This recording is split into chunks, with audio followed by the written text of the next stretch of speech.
You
will set up a separate line.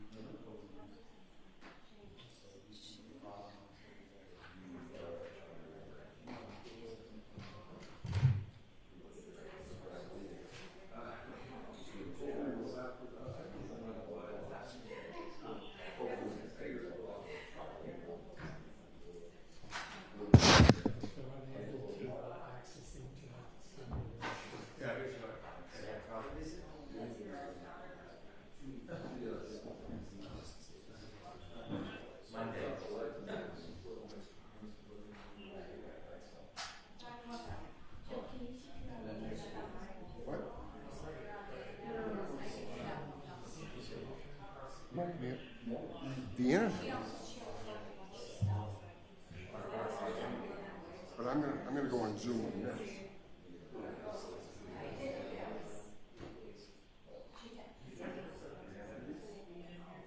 Attorney Cosgrove? Attorney Cosgrove? Yes. Do you want me to call security? All right. You let me know. I'll give you the high side. Exactly. Thank you.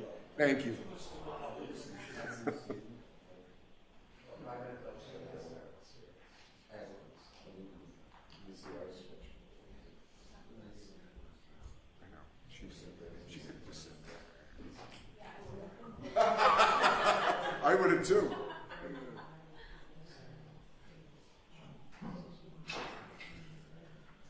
Should I just sign in on my laptop?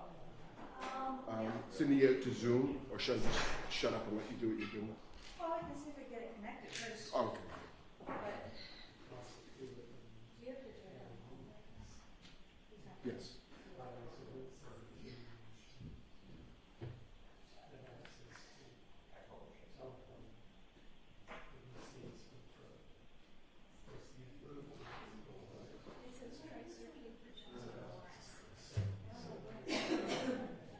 Jennifer Lawrence. Oh, yeah, I don't think that's gonna help us.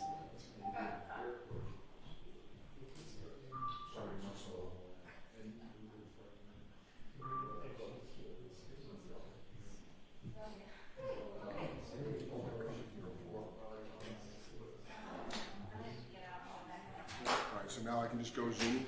All right.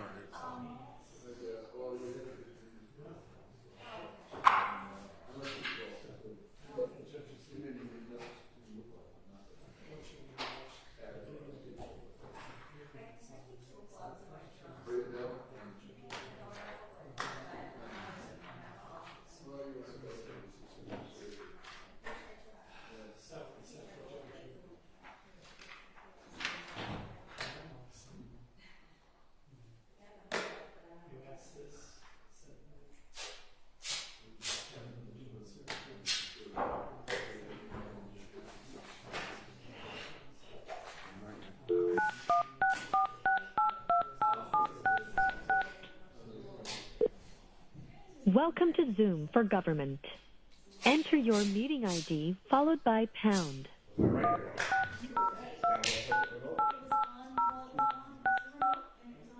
And by the way, Chris, I couldn't find you. I found the other one. Oh, did you? I did. But I led you. Enter your participant ID followed by pound. Otherwise, just press pound to continue. They used it last night for that. You are in the meeting now. There are 13 participants in the meeting. You have been added to the waiting room. You cannot talk or listen until the host admits you to the meeting.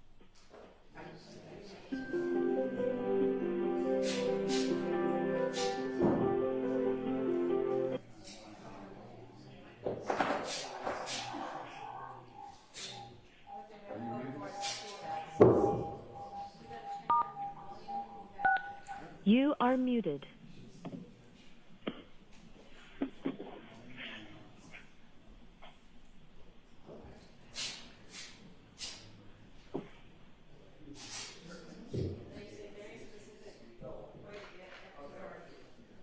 I think I'm all set.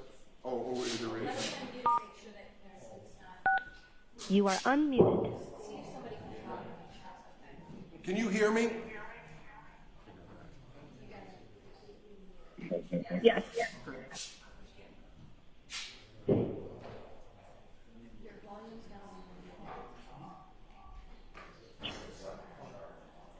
Audio off. No sound.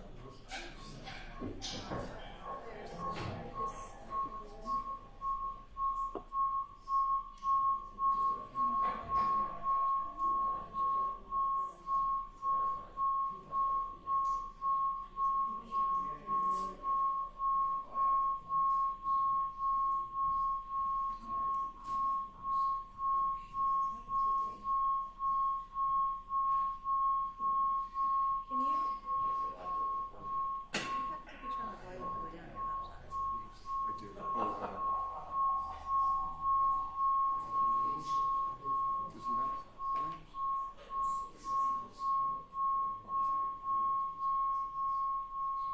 It's not coming through. Hold on, it's going away. Can you mute?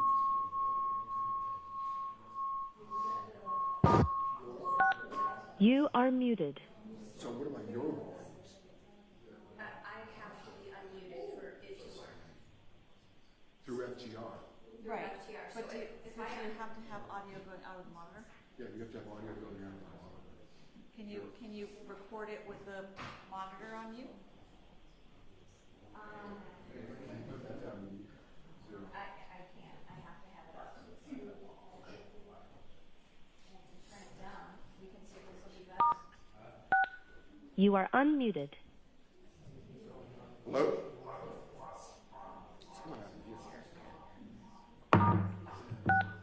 You are muted.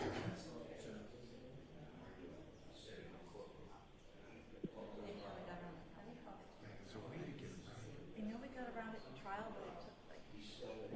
I know Victoria has had it.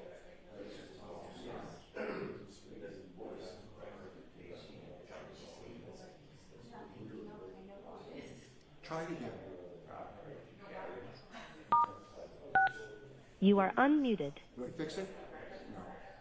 Mute again. You are muted.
Let's try it again.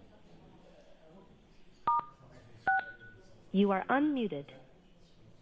Hold on for a sec. Muted. time so Tori can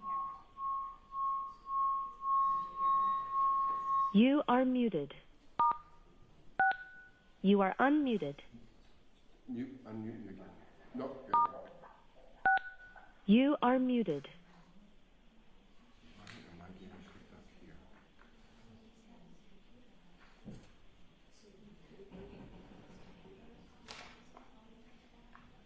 This volume is on. But it's coming out of here. I muted everyone. I muted everyone.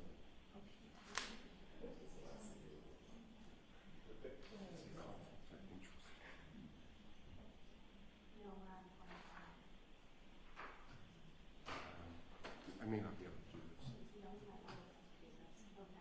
Okay. We're going to have to go back to the other way. That's right. Oh. Can you, what? You got a guy in on that? Okay, is he in? Okay. We can take care of it after this. With Judge Julian, who knows. But fair.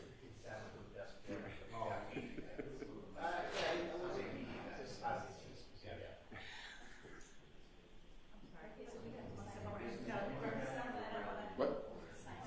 Thank you.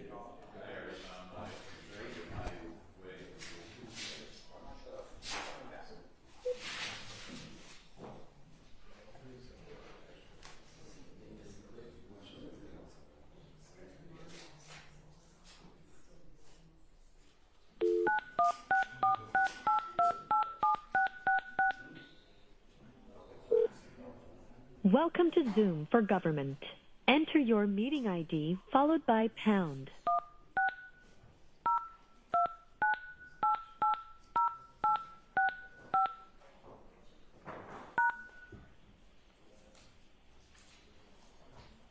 Enter your participant ID followed by pound. Otherwise, just press. You are in the meeting now. There are 12 participants in the meeting. You have been added to the waiting room. You cannot talk or listen until the host admits you to the meeting.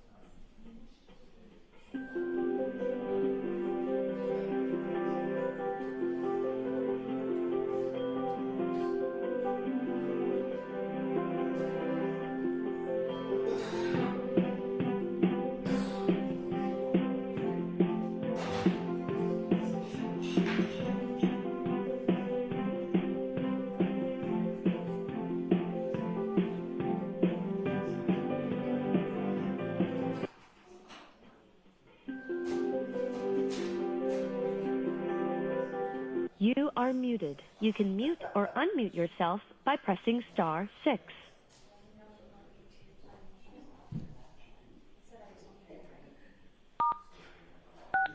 You are unmuted. You are muted. Okay, now unmute yourself. Sorry. I'm not ready, but unmute. You are unmuted. Can everyone hear me? Yes.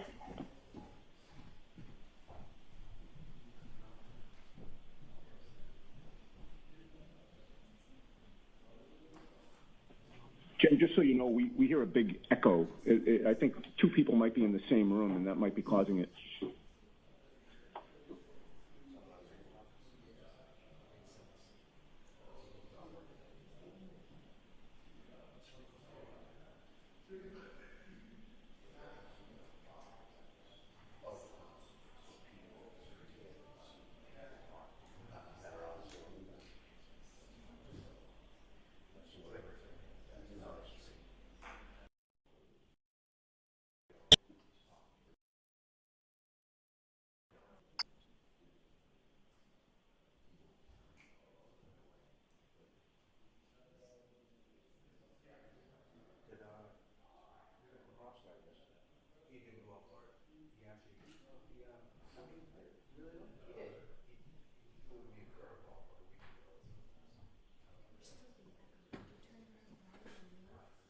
What?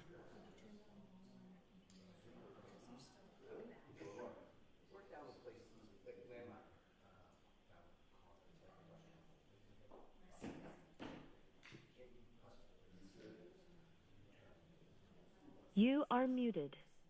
Unmute yourself. You are unmuted. Do we still have the echo? No.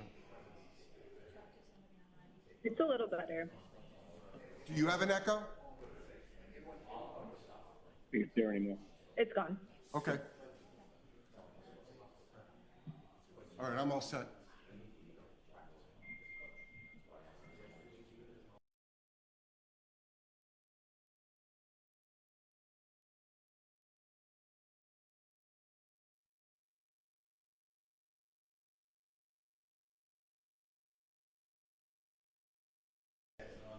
Hey, Paul, I'm all set. Folks,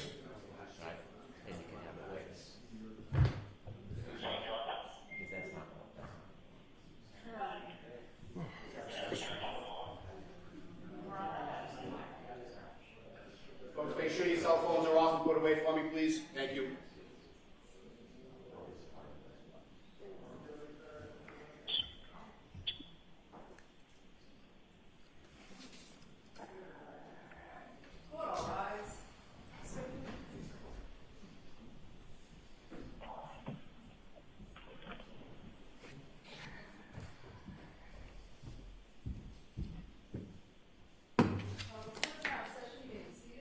Judge, this is 22117 and 23313, Commonwealth versus Karen Reed, and separately the Commonwealth versus Aiden Kearney.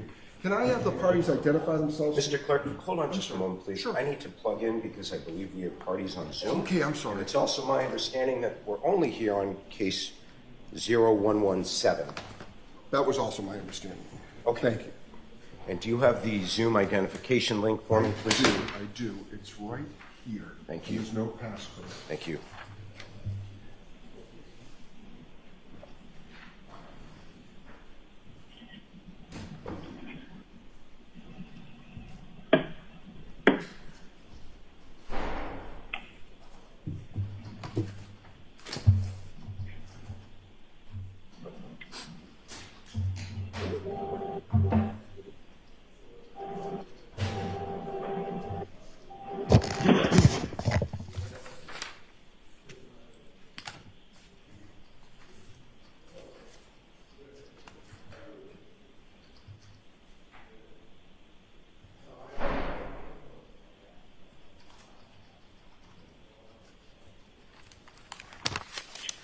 Okay, Mr. Clerk, you may Judge, call the thank case you. and identify the parties. 22117, the Commonwealth versus Karen Reed. Can I have counsel identify themselves, starting with the Commonwealth? Good morning, Your Honor.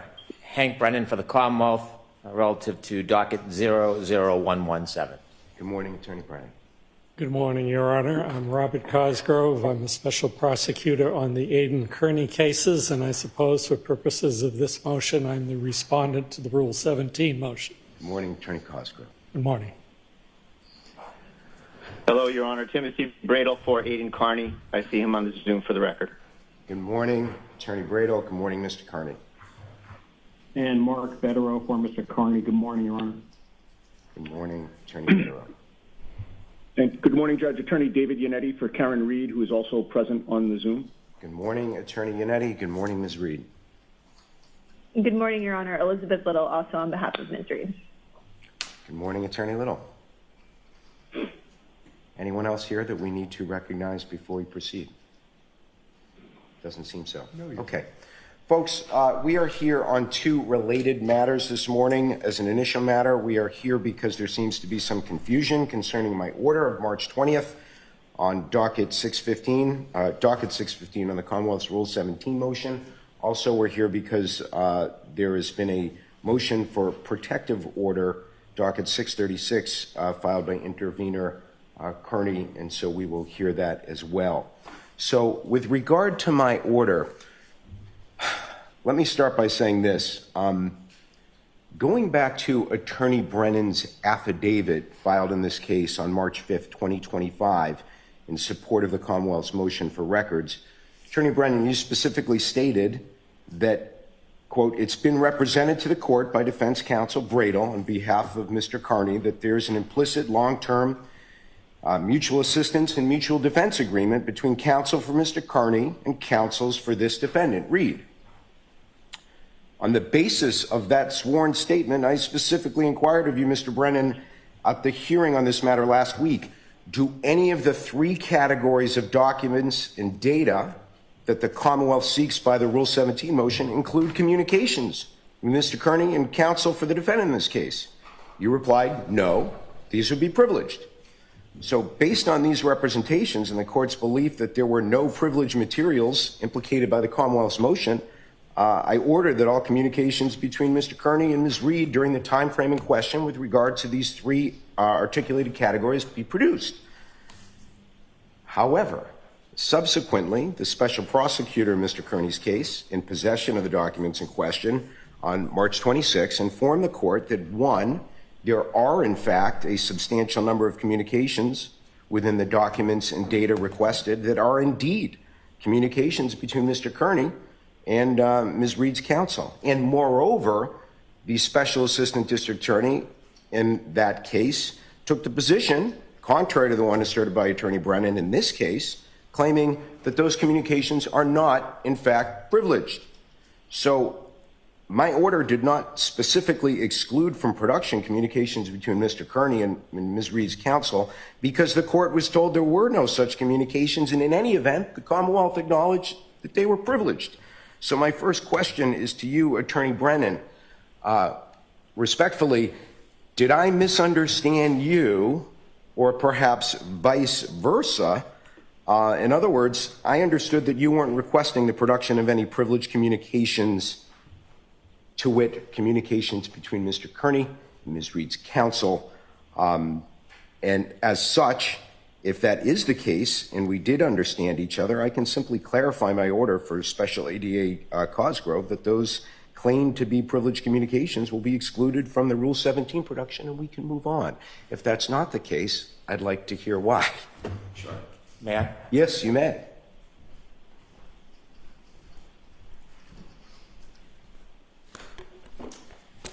I think there are 2 separate issues regarding privilege. One is whether Mr. Kearney's attorneys, Mr. Betterow and Mr. Brado, have privileged communications, and separately, Ms. Reed's attorneys' communications with Mr. Kearney.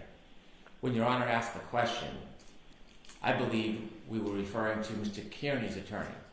And so what I understood from the motion filings is that there were no privileged communications between Mr. Kearney and his attorney in those phones. And so there would be nothing privileged to protect. Okay, I specifically asked, does this include communications between Mr. Kearney and counsel for the defendant, Reed? I don't doubt that you asked that if that is what happened, but that wasn't my answer to the question because perhaps I was focused more on Mr. Kearney. So you confirmed today that we misunderstood each other? Or I misunderstood. I'll take responsibility for it. But I was trying to be protective of the attorney-client privilege between Mr. Kearney and his attorneys, Mr. Brado and Mr. Betterow.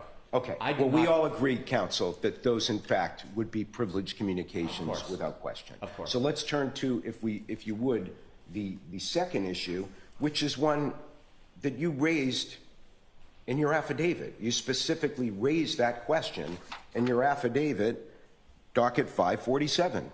Undoubtedly.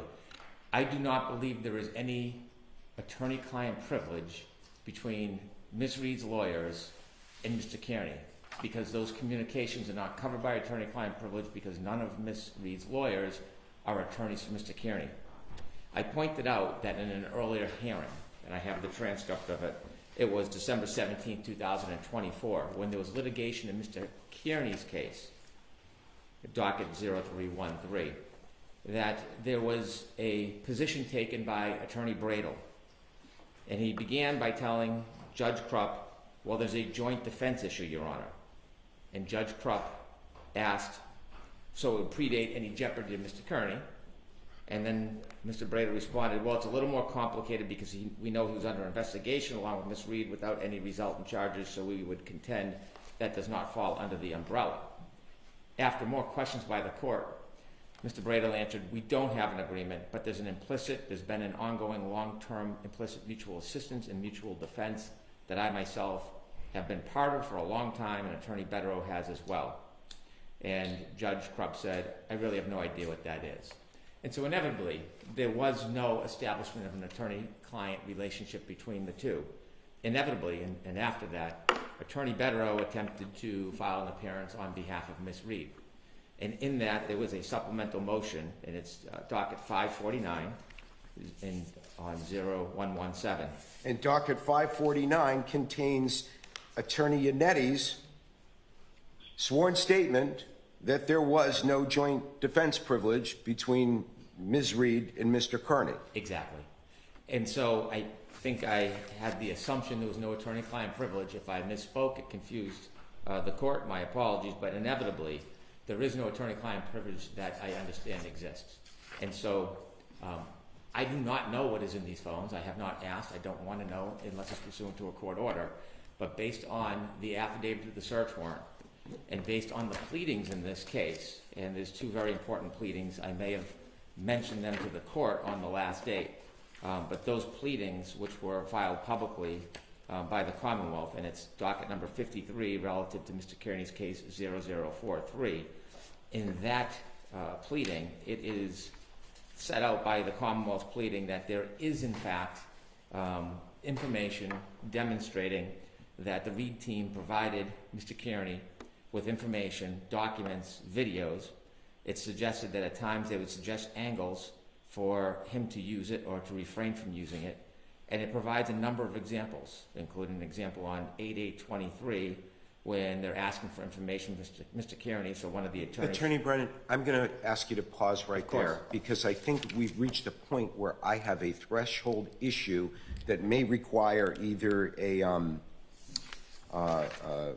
Bishop Franklin protocol or some inquiry into the nature of the privilege that may or may not be asserted by Attorney Bradel. And so I think it's appropriate at this time, Attorney Bradel, that I turn to you, not with regard to the protective order, but with regard to the issue of whether your client claims a joint defense agreement and related privilege to communications between himself and attorneys for Ms. Reed, such that I need to limit the scope of my order of March 20th.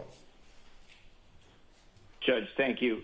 We do not assert such a privilege. I said in a much different context a long time ago that we had been sharing information and talking to each other and helping each other. And I said that there was an issue. I didn't say there was a privilege. Okay. So we are not asserting that. There is no formal agreement. There's no formal privilege. I said it was an issue to be looked at the time. That's all I said, Your Honor. And in terms of this, Your Honor's order, I don't even know why we're talking about this, Your Honor. The ostensible purpose of the Commonwealth's request was to attempt to show consciousness of guilt on the part of Ms. Reed. So why would communications to other parties besides Ms. Reed have any relevance? And in fact, in your order, you just say that the only communications that are on the table here, so to speak, are communications between Mr. Kearney and Ms. Reed. I'll stop you right there, Attorney Bradel, because you raised an excellent point, and that point being is that point from the court's perspective is in an age of group texts and other means of communications with multiple recipients at the same time, we certainly have the likelihood of communications between your client and Ms. Reed that may also include members of her defense team. So it is my belief that that is what might be at issue, but I will probe further of ADA Cosgrove on that point. I mean, if you ask me, Your Honor, the pleading, that the impounded pleading filed by Mr. Cosgrove is completely immaterial. The whole reason for this is consciousness of guilt. So there are we are privy to these extractions. There's absolutely nothing in them that is covered by Your Honor's order. There's no communications between Mr. Kearney and Ms. Reed regarding witness intimidation. There are none. So there should be exactly zero documents or texts or emails that should be responsive here. Absolutely zero. And I don't, I don't have the thumb drive that Mr. Cosgrove gave to the court ex parte, so I can only imagine what's in that, and we are anticipating a request that you will look at that, to ask you to look at that in camera and see if that complies with your order. It doesn't. It cannot comply with the order. Your order said Carney and Reed, not third parties that may or may not have spoken to Reed, and these are things that are privileged among that team. So this is a can of worms that the court did not open by any stretch. And I think that, Mr. Cosgrove's role here is completely ministerial, Your Honor. And the fact that he's trying to jump outside of your order is incredibly inappropriate, in particular because these two prosecutors are in different positions due to a conflict of interest, an express conflict of interest that has been identified and supposedly acted on by District Attorney Michael Morrissey. So their communications need to be limited because there is a conflict. Your Honor limited those communications very appropriately to potential evidence that those two defendants could have communicated in terms of some criminal acts. And we're telling you there's nothing there. We don't expect you to rely on our interpretation, but there is nothing there relative to your order. Thank you. The fact that Attorney Breda, I'm going to ask you to pause for a moment, and I'm going to hear from Special Assistant District Attorney Cosgrove, specifically with regard to this issue. In your communication to the court, you suggested that in your judgment, the production would sweep in a substantial number of communications between Mr. Kearney and Ms. Reed's attorneys. How would those be swept in when the order specifically calls for communications between Mr. Kearney and Ms. Reed?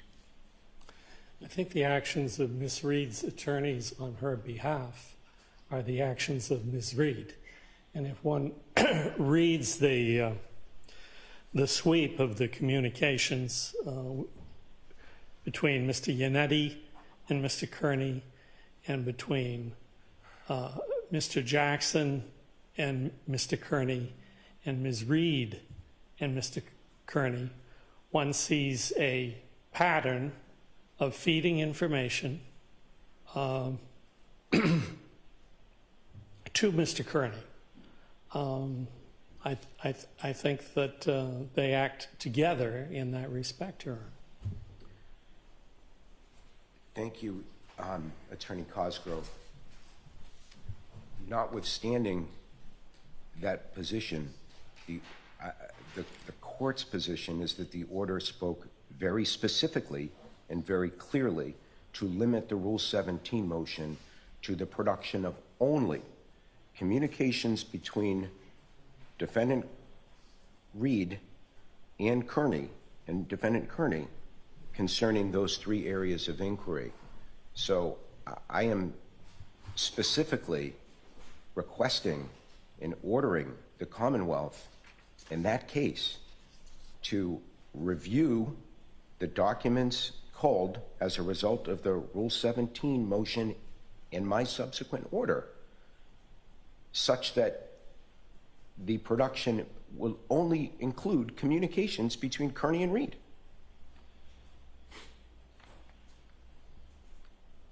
Well, I will, of course, comply with Your Honor's order. Thank you.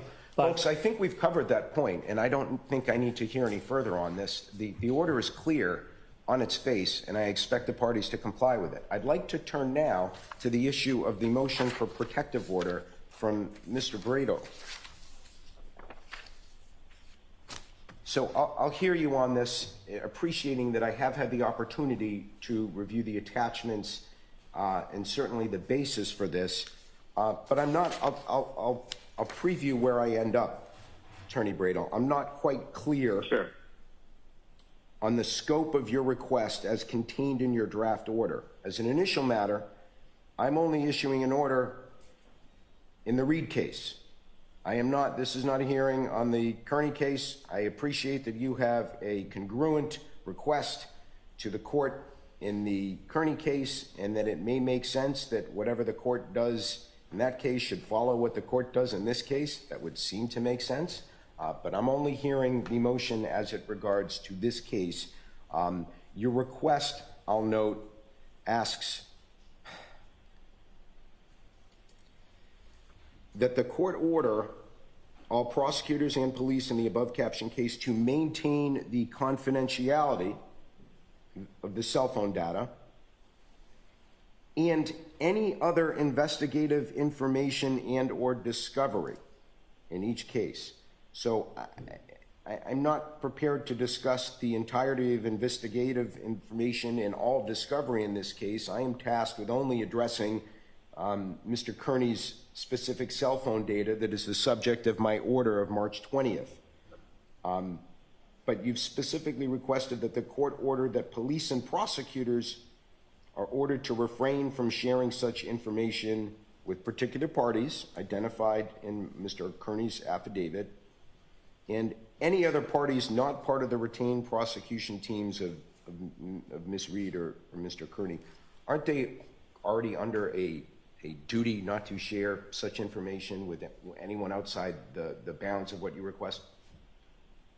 They are, Your Honor. Judge Cannoni specifically found a substantial risk existed that any further communications about the evidence or the witnesses would jeopardize a fair trial. And she made that specific finding, and she imposed, I believe it's a 4-part gag order on the Reed attorneys.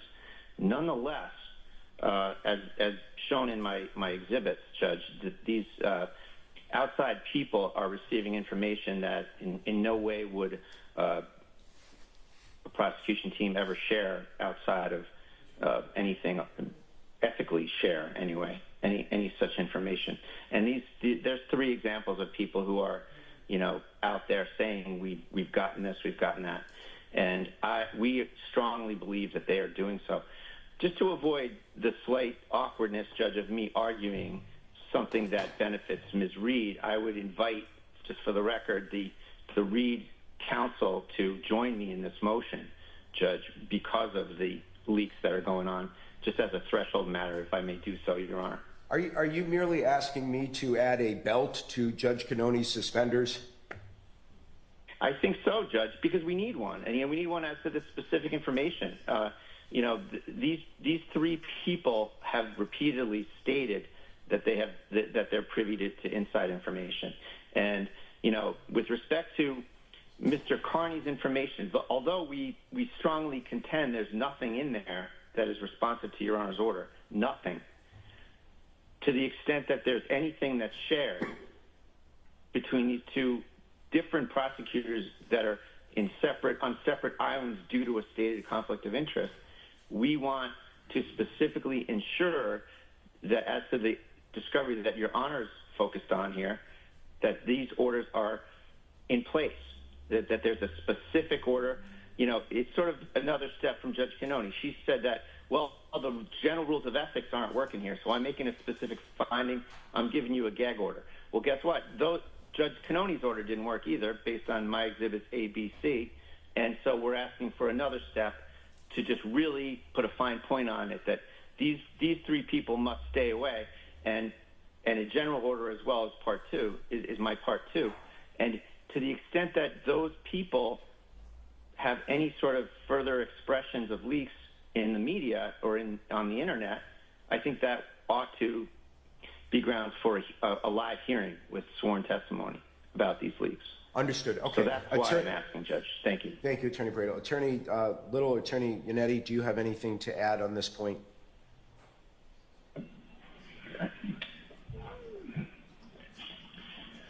We don't. I mean, I think that we generally take no position here. It is concerning to me that Special Assistant District Attorney Cosgrove revealed in a publicly filed motion communications with, or I should say between Mr. Kearney and counsel for the Reed team when the court's order was specific. My understanding is that he omitted some statements of caution and admonitions that we may have given to Mr. Kearney. etc. So it seems as though he cherry-picked statements in an effort to make us look bad when it was outside the court's order. It was unnecessary. Attorney Yannetti, are you speaking to something that Attorney Cosgrove has purportedly done in this proceeding in the 117 matter? No, I believe it's a motion that he filed in his prosecution. Again, detailed, that material. Thank you. Okay. Okay, folks, I will take that matter, the motion for protective order, under advisement, and will endeavor to respond to you as soon as practicable on my decision on that. In the interim, ADA Cosgrove, Special ADA Cosgrove, I'd ask you, how soon do you believe the Commonwealth can reproduce the records in question per my order that are called for by the Rule 17 motion? Well, I would say we can probably extract from the thumb drive the conversations with Mr. Yannetti and Mr. Jackson. I may be able to get it done today. I think Monday would probably be a realistic filing date. Thank you. We'll expect something by close of business Monday, and if you encounter any difficulty or challenges in doing that, just please let the court know, and we'll make whatever accommodations we need to make. Okay, folks. Your Honor, is that thumb drive going to get returned to the Commonwealth? Yes, it will. All right, thank you. And it has not been viewed, it has not been released, and it is being held under seal and impounded at the moment, and it will be returned to the Commonwealth promptly. Thank you very much, Your Honor. Attorney Brennan. Your Honor, just for clarity of the record, I'll be brief. There has been no conversations between Special Prosecutor Cosgrove and I about contents of any of these items. In fact, even though I do not think I had to, that's why I filed a Rule 17, so there is a clear public record that we're beyond reproach. Secondly, the pleadings I referred to were pleadings that were filed in Mr. Kearney's case publicly before this issue even came up. So it is not divulging information to disseminate to the public. And finally, just so it's crystal clear, I filed a motion for a gag order in Ms. Reed's case because there was significant evidence of distributing protected materials, and that order was allowed at my request. There is no witness or person, as far as I know, in the Reed case that has disseminated any information improperly. I would not allow it or tolerate it if it happened. So I want that to be crystal clear based on the representations we just heard. Understood. Thank you, Attorney Brennan. Thank you, Attorney Cosgrove. Thank you, counsel. No, we are adjourning the hearing now. Thank you, counsel. Thank you. Thank you. Thank you, Your Honor. Thank you. Thank you. Goodbye. Order.